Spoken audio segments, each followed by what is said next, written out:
오늘 우리는 사도행전의 마지막 부분을 함께 읽었습니다.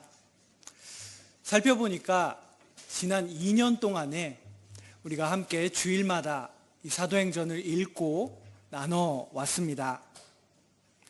오늘은 이 사도행전의 결말 부분입니다. 우리는 이야기를 읽거나 들을 때에 자신들이 생각하는 좋은 결말을 기대합니다.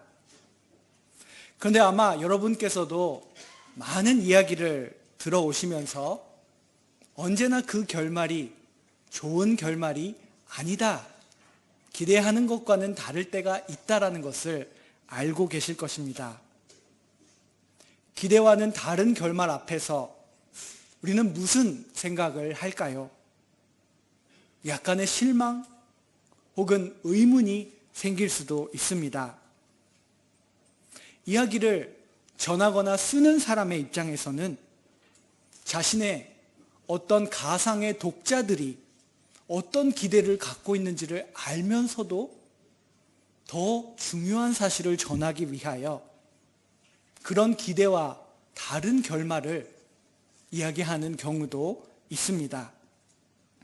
어쩌면 우리가 접해왔던 독특한 기대와는 다른 결말들이 우리의 기억 속에는 더 잘 남아있지는 않을까 생각을 해봅니다. 이 사도행전의 결말은 성경에서 가장 특이한 결말 중에 하나입니다. 사도행전을 시작하면서 누가가 말했던 예수님의 말씀을 다시 한번 떠올려 보기 원합니다. 사도행전 1장 8절에서 오직 성령이 너희에게 임하시면 너희가 권능을 받고 예루살렘과 온 유대와 사마리아와 땅 끝까지 이르러 내 증인이 되리라 하시니라. 예수님의 이 말씀, 누가는 예수님의 이 말씀을 들은 제자들, 사도들, 그리고 에클레시아를 지금 전해왔습니다. 어떻게 이 말씀이 이루어져 왔는지를 1장부터 전해왔고, 그리고 오늘 이 28장에서 바울은 예수님께서 말씀하신 땅 끝의 입구, 그곳에 서 있습니다. 바울이 우여곡절 끝에 로마에 도착한 것을 누가는 이 이야기를 전하면서 독자들이, 그리고 우리가 이 예수님의 말씀이 이루어져 가고 있다라는 것을 깨닫도록 의도한 것이 분명합니다. 새로운 하나님의 백성으로 부름을 받아 탄생한 에클레시아, 교회에게 주신 예수님의 과제가 어떻게 이루어져 왔고 지금 바울을 통하여 이루어져 가는지를 누가는 말하고 있는 것입니다. 바울은 땅 끝의 입구인 로마에서도 지금까지와 동일하게 동포 유대인들을 바라보고 있습니다. 로마로 온 바울은 그곳에 오랫동안 만나기를 원해왔던 로마 교회의 형제 자매들과의 만남을 통하여 하나님께 크게 감사했고 그리고 담대함을 얻었다라고 우리는 지난 주일에 말씀을 통하여 보았습니다. 바울에게는 이런 하나님의 일을 감당하기 위한 에너지가 지금 차여져 있습니다. 그렇지만 동시에 바울 안에 있는 슬픔과 갈망을 우리는 보게 됩니다. 유대인 디아스포라들에게 땅끝 로마는 결코 쉬운 곳이 아니었습니다. 그들은 낯선 이방 땅에 흩어져서 하나님의 노래를 그 땅에서 부르는 삶을 살기 위해 노력했습니다. 바울의 육신의 친족들, 그가 부형이라고 불리는 형제 자매들, 동포들이 회당에 모여 이 로마에는 많이 살고 있었다는 것을 우리는 알고 있습니다. 이 디아스포라 유대인들은 박해를 받아왔고 위험한 일도 많이 경험했습니다. 그리고 그 대부분의 경우가 유대인들이 어떤 잘못을 해서 일어난 일이 아니었습니다. 그는 늘 로마 세계에서 편견과 의혹의 대상이 되었던 것입니다. 그런 디아스포라 유대인들은 마침내 하나님의 정의가 시행되기를 바랬고 하나님의 율법 토라가 단번에 성취되기를 갈망하고 있었다라는 것입니다. 바울은 이곳 로마에서 그런 긴장감을 느끼고 동포들의 슬픔과 갈망을 알고 있었습니다. 어떻게 하면 그들이 이 신세계와 같은 땅 끝에서 자신의 집처럼 고향처럼 편안하게 살아갈 수 있을까? 바울은 다메섹으로 가던 오래전에 그 길에서 그 해답을 얻었습니다. 그때 이후로 늘 바울은 유대인 동포들을 만날 때마다 그 답을 여러 가지 방법으로 최선을 다하여 전해왔습니다. 오늘 본문에서도 땅끝의 입구에 선 바울은 그 답을 전합니다. 그렇지만 어떤 사람은 듣고 어떤 사람은 듣지 못했다라고 누가는 말하고 있습니다. 베드로가 사도행전 2장에서 처음으로 그분에 대한 그 해답에 대한 말을 유대인들에게 전했습니다. 사도행전 13장에서 이번에는 바울을 통하여 아주 긴 설교를 통하여 바울은 이분에 대해서 전했습니다. 그 후로도 사도행전을 읽어오면서 반복해서 성경 강해가 이루어지고 그곳에서 메시아가 누구인지 이스라엘의 소망이 어떻게 성취되는지를 계속해서 전해왔다라는 것을 우리는 알 수가 있습니다. 지금까지 우리가 봐왔던 바울의 그 모습 그대로 오늘 이 결말 부분에서 바울은 아침부터 밤까지 하루 종일 그 말을 전하고 있다라는 것입니다. 오늘 본문 23절을 다시 한번 보겠습니다. 그들이 날짜를 정하고 그가 유숙하는 집에 많이 오니 바울이 아침부터 저녁까지 강론하여 하나님의 나라를 증언하고 모세의 율법과 선지자의 말을 가지고 예수에 대하여 권하더라. 지금까지 바울이 전해왔던 메시지입니다. 시편, 예언서들, 모세와 아브라함의 그 이스라엘 백성들의 위대한 이야기를 여러 가지 다른 이야기들과 함께 덧붙여서 고난받으셔야 하는 메시아, 그분이 죽으시고 다시 살아나셔야 했던 그 구약의 예언을 유대인 동포들에게 바울은 전했다라는 것입니다. 메시아는 아브라함에게 주어진 그 약속의 성취를 십자가와 부활을 통해서 선포하셨습니다. 예수님의 이 십자가와 부활 사건은 예수님이 주권적인 그 권능을 하나님 아버지로부터 받았다라는 것을 전하는 사건이었습니다. 바울은 그 메시지를 지금 동포 유대인들에게 전하고 있는 것입니다.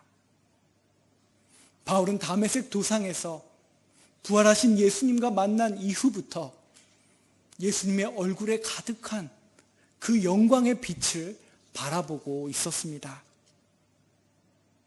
그리고 바울이 1장에서 강조했던, 그리고 그가 첫 번째로 썼던 책 누가복음서에서 강조했던 하나님의 나라에 대해서 다시 한번 이 사도행전의 결말부인 오늘 말씀에서 다시 그 하나님의 나라를 강조하고 있습니다. 바울이 유대인 동포들에게 전한 그것. 오늘 본문 31절에서 어떠한 거침없이 담대하게 가르쳤다라는 그것이 바로 하나님의 나라였다라는 것입니다.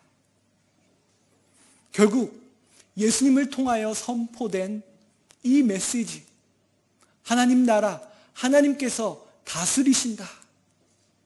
하나님께서 권능을 주신 독생자 예수를 통하여 하나님의 통치가 임한다.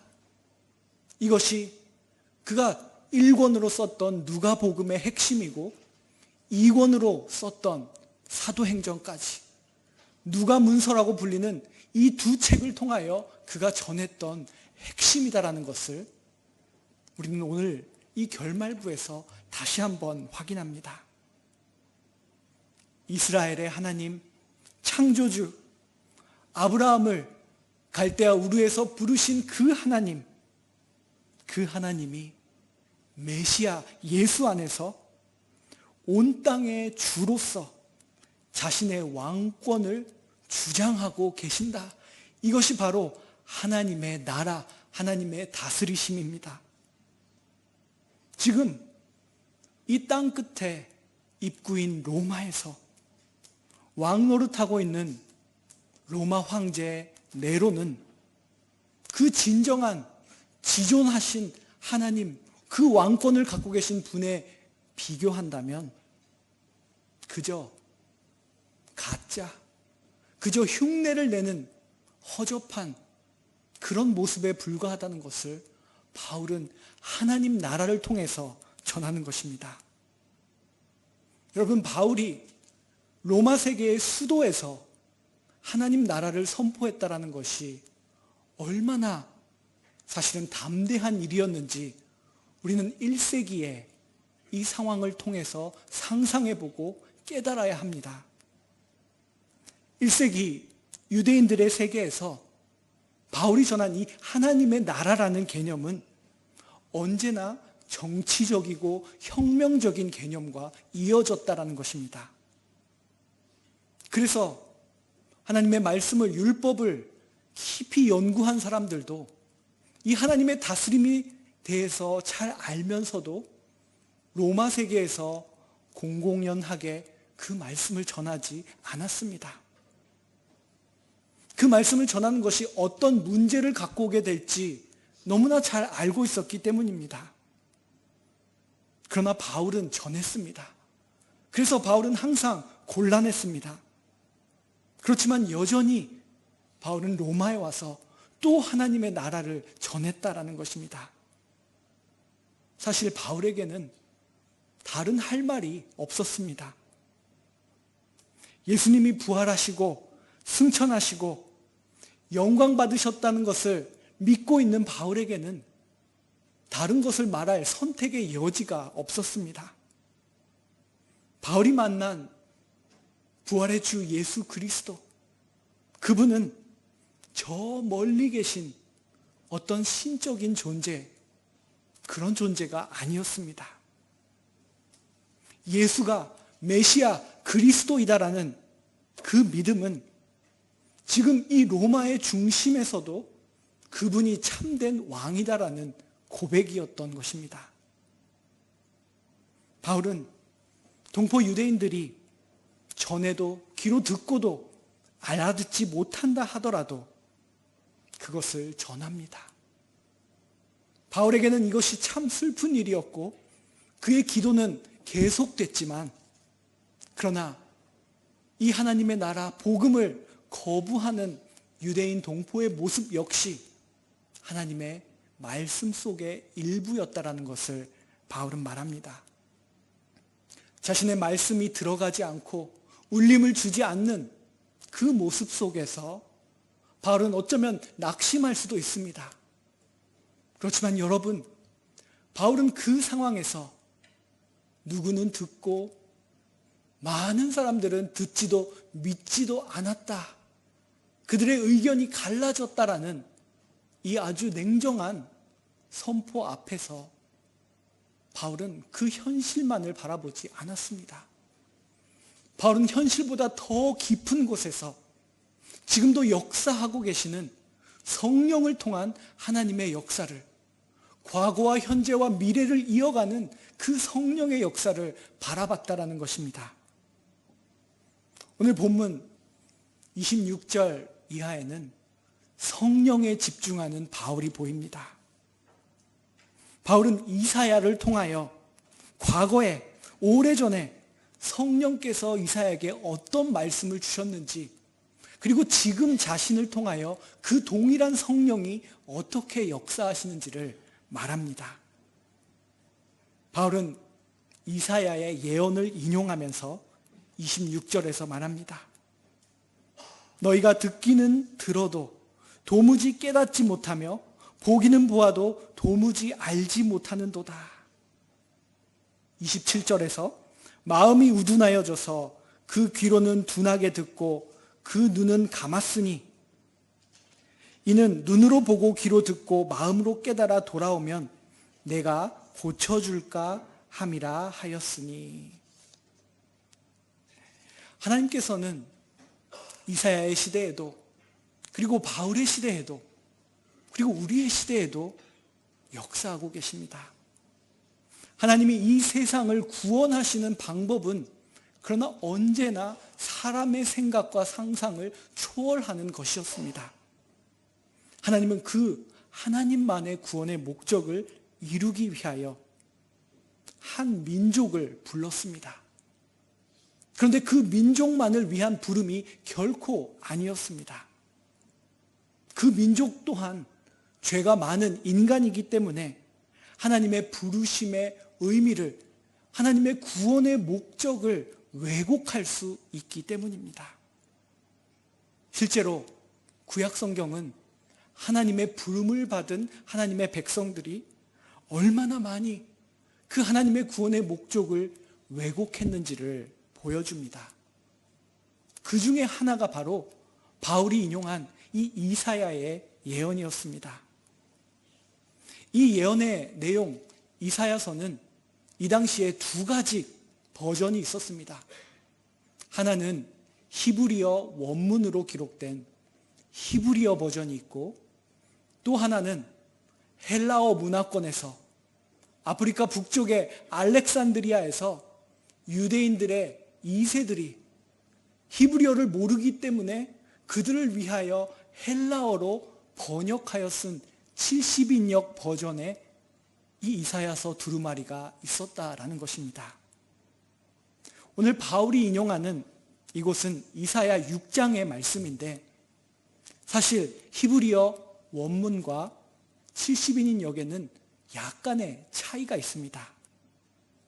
그렇지만 이곳에서 원래 하나님께서 히브리어를 통하여 전하고자 하셨던 것은 아주 특이한 명령이었습니다. 이사야를 불러서 가서 백성에게 말하라. 너희는 보지 못하고 듣지도 못하고 마음이 우둔하다. 그렇게 말하라. 그렇게 말한다면 이들은 결코 나의 말을 듣지 않을 것이다. 그래서 나는 결코 그들을 고쳐주지 않을 것이다. 하나님이 하나님의 백성을 고치시지 않다라는 메시지를 전하라고 하는 것입니다. 바울은 아마도 가마리엘 밑에서 이 토라와 예언서들을 연구했기 때문에 히브리어도 알고 있었고 헬라어도 알고 있었을 것입니다. 그는 그 모든 것을 이해하면서 이 이사야를 인용합니다. 그러면서 하나님이 이사야에게 왜 그 말씀을 주셨는지, 지금 자기가 놓인 그 상황에서 깨닫고 이 말씀을 동포들에게 말했다 하는 것입니다. 하나님은 단호하게 내가 나의 백성을 고치지 않겠다라고 말씀하십니다. 그렇지만 그 말씀이 이루어졌을 때 하나님은 그들을 다시 부르신다. 남은 자들을 둘 것이다 라고 이어지는 이사야서 6장에서 하나님께서는 말씀하셨습니다. 바울은 그 하나님 아버지의 마음을 알고 이들은 결코 하나님의 나라, 메시아 예수를 받아들이지 않겠지만 그러나 하나님은 포기하지 않으신다. 하나님은 나의 때가 아닐지라도 필히 이들을 구원에 포함하실 것이다. 그 사실을 바울은 알고 있었습니다. 그리고 그 사실에 대해서 그가 쓴 로마서에서 아주 자세하게 전하는 것을 우리는 볼 수가 있습니다. 유대인들, 바울의 동포들이 받아들이지 않은 이 복음, 하나님 나라의 소식, 그래서 바울은 이제 그것을 갖고 이방인에게로 간다라고 말합니다. 28절입니다. 그런즉 하나님이 이 구원이 이방인에게로 보내어진 줄 알라. 이제는 내가 이방인에게 이 복음을 들고 간다. 유대인들의 부르심과 그들의 왜곡과 거부를 통하여서 하나님은 그 구원의 빛을 이방인에게 비추신다. 그리고 그 이방인에게 전해진 구원의 소식을 통하여 하나님은 하나님의 때에 이 이스라엘 백성 또한 구원으로 그들을 포함할 것이다. 바울은 이 사실을 의심하지 않습니다. 그리고 땅끝에서 또다시 로마의 수많은 도시들에 갔을 때마다 전했던 그 말씀을 전하고 있는 것을 알 수가 있습니다. 우리가 생각한 것과는, 기대하는 것과는 너무나 다른 이 사도행전의 결말입니다. 여러분 떠올려 보십시오. 지금까지 사도행전에서 얼마나 큰 기적적인 일들이 일어났습니까? 지진이 일어나고 감옥 문이 열리고 독사에 물려도 죽지 않고 하나님은 참 위대한 일들을 이루어 오셨습니다. 그렇다면 결말에서는 더 위대한 하나님의 능력으로 황제가 메시아 예수를 영접하고 모든 사람들이 그 앞에 무릎 꿇는 그런 놀라운 일이 결말로 나와도 좋을 텐데 그런 결말은 나오지 않습니다.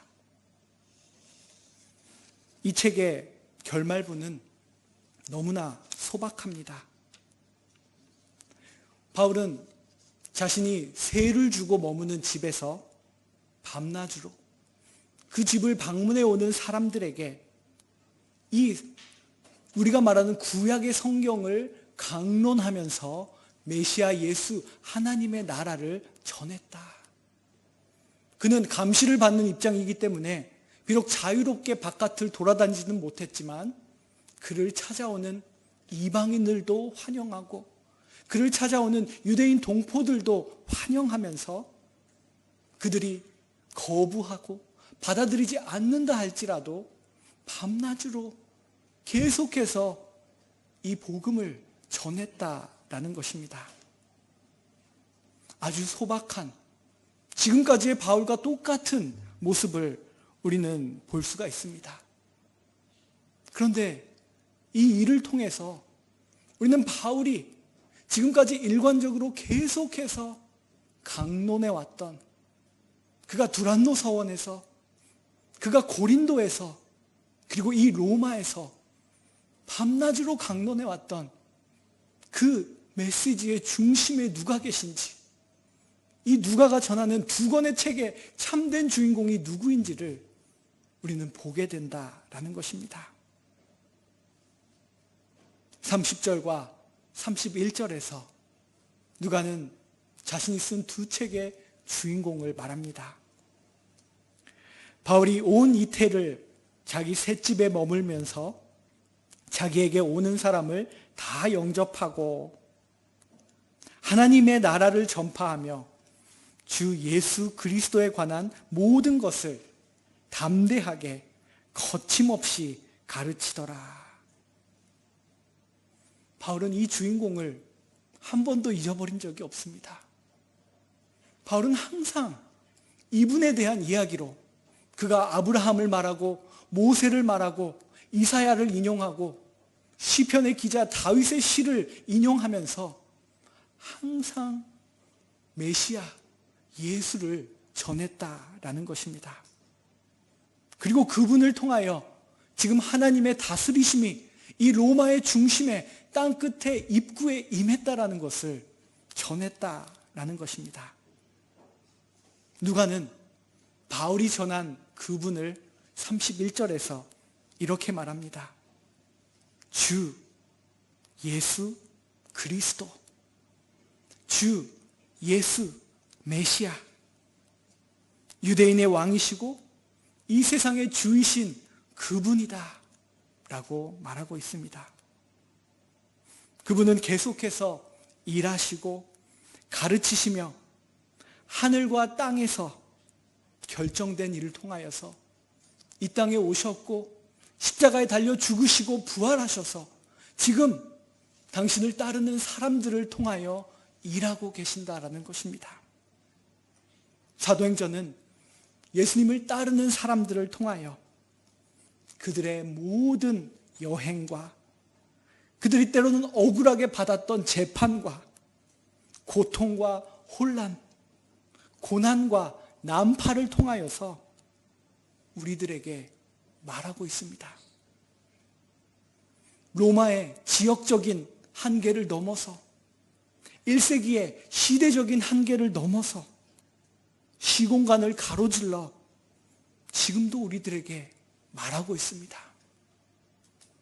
여러분, 누가가 사도행전에서 언급한 그 수많은 사람들의 얼굴을 떠올려 보시기 바랍니다.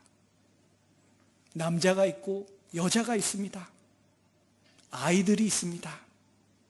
통치하는 자와 통치를 받았던 자들이 있습니다. 장애를 가진 사람들이 등장합니다. 로마의 당국이 있고 어떤 먼 섬나라에 총독이 있고 천막을 다루는 일을 하는 사람들, 장터에서 철학을 말하는 철학자들, 창틀에서 꾸벅꾸벅 졸던 어떤 청년, 그 모든 사람들을 누가는 이 이야기를 통해서 전하고 있습니다. 그리고 이 책을 읽는 우리들을 누가는 초대하면서 너희도 바로 내가 전하는 이 사도행전에 이 하나님의 역사하심의 이야기에 등장인물 중에 한 사람이라고 우리를 초대하고 있습니다. 그러므로 사도들의 여행은, 바울의 여행은, 누가가 기록한 이 특이한 결말의 이야기는 바로 우리의 여행이고 우리의 이야기입니다. 오늘 우리는 어떤 땅 끝에 서 있습니까? 하나님은 바울을 인도하신 것처럼 우리를 인도하여 땅 끝에 입구에 서게 하십니다. 이 누가가 전하는 바울의 이야기는 앞으로 이어진다는 것을 상기시킵니다. 우리 또한 구원을 받고 우리를 부른 그곳에 서 있는 것은 그저 입구에 서 있는 것과 같다라는 것입니다. 그곳에서 어떠한 삶을 살아갈 것인가? 바울은 2년 동안 하나님의 나라와 예수 그리스도를 강론했는데 너희는 어떻게 살 것인가? 묻고 있습니다. 그 물음에 응답하는 저와 여러분이 되기를 간절히 소망합니다. 기도하겠습니다. 하나님 아버지, 오늘 이 사도행전을 읽어오면서 하나님이 주시는 큰 은혜를 깨닫게 하시고 우리를 이 시대에 어떻게 부르시는지 그 음성을 듣게 하시니 참으로 감사합니다. 하나님, 우리의 이야기, 우리의 여정으로 이 사도행전을 읽고 우리도 예수님을 따라가게 하시옵소서. 예수님을 따라가는 바울을 따라가는 우리들이 될 수 있도록 우리 동경교회, 이 일본에 세운 에클레시아를 사용하여 주시옵소서. 예수 그리스도의 이름으로 기도드립니다. 아멘. 찬송가 499장 함께 부르겠습니다.